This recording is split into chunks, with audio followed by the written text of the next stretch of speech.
You know, in any competition, there's this secret weapon that has nothing to do with your arguments or your evidence. It's all about your mindset. So today, we're going to break down the psychology of what makes a truly great debater. Let's get into it. So I want you to picture this. You're in the middle of a really heated debate round. You've just delivered what feels like a knockout speech. I mean, your points are sharp, your logic is totally airtight, and you're feeling pretty good thinking you've just nailed this round. And then it's their turn. They stand up, they look right at the judge, and they start tearing down every single thing you just said. And they don't just kind of disagree, oh no, they disagree strongly.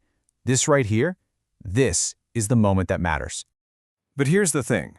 In that moment, what the judge and your opponent are really focused on isn't just what you're going to say next. Nope. They're watching for something way more fundamental. It's all about your reaction, your composure, how you carry yourself.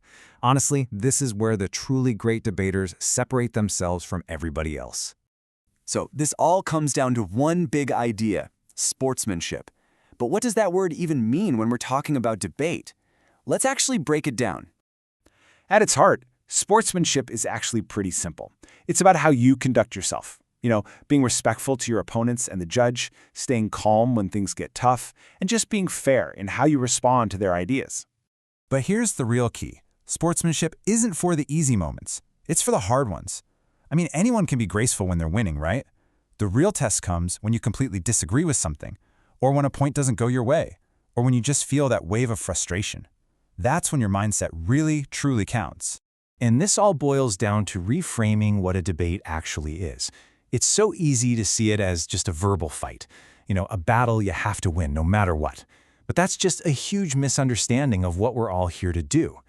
At its core, a debate is a structured learning activity. Seriously, the goal isn't to crush your opponent. It's to test ideas against each other to see which one is the strongest. The idea is that everyone in that room, including you, should walk away a little bit smarter. And when you practice good sportsmanship, you're sending this really powerful, unspoken message to the judge. You're showing maturity in how you handle disagreement. You're showing real confidence in your arguments because you don't have to get mad. And you're showing a ton of respect for the activity itself. Okay, so this brings us to a really, really crucial distinction that, trust me, judges notice instantly. And that's the fine line between confidence and arrogance. You can literally see the difference in how people act. A confident debater, they listen carefully. An arrogant one, they interrupt. Confidence lets you respond calmly, even under fire. Arrogance, that leads to anger. Confidence respects an opinion, even while trying to prove it wrong. Arrogance just dismisses it, usually with a blunt, "you're wrong," instead of an actual argument. See, deep down, arrogance really comes from this one thought. It's a totally closed-off way of thinking that basically says, there's nothing I can possibly learn from you. So it all comes down to your internal monologue, right? A confident debater is thinking, I believe my idea is strong, and I'm here to show you why. But an arrogant one, they're thinking, only my idea is correct, and you're just wrong for thinking otherwise. The first one opens up a discussion. The second one just shuts it down completely.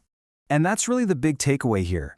The absolute best debaters project this unshakable confidence in what they're saying, but they do it while being totally respectful of their opponent.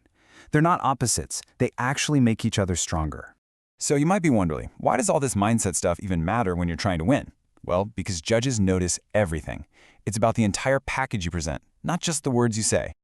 A judge's ballot isn't just a checklist of points. They are actively watching your whole demeanor. Are you staying calm or are you getting flustered? Is your tone of voice respectful or is it dismissive? Is your communication coming through clearly or is it getting all muddy because you're frustrated? In a really close round, believe me, these things can be the deciding factor. All right, enough of me talking. Now it's your turn. Let's put these ideas into practice with a quick little challenge and a couple of quiz questions to see what's sticking. Okay, take a second and really think about this. Your opponent just hit you with a powerful counterargument. Instead of getting all defensive, what's just one way you could respond that shows you are actually listening and being respectful? It could be something as simple as, that's a really interesting point, but I'd like to clarify, or maybe, I see where you're coming from, however, the evidence suggests something else. Okay, quiz time. First question, what is sportsmanship? Is it A, winning at all costs, B, being respectful and fair, or C, speaking the loudest? This one should be a gimme by now. And question number 2, What is arrogance? Is it A, confidence with respect, B, believing only your idea is right, or C, staying calm? Think back to that whole internal monologue thing we were talking about.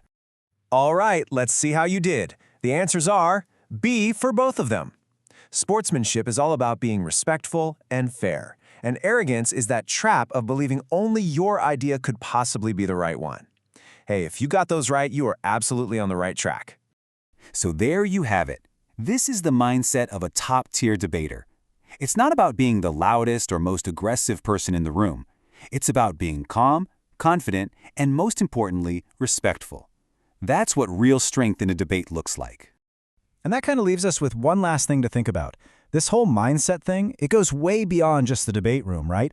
It applies to pretty much every disagreement you'll ever have. So the next time you feel challenged, just ask yourself this: are you there to argue, or are you there to learn? The choice, as always, is yours.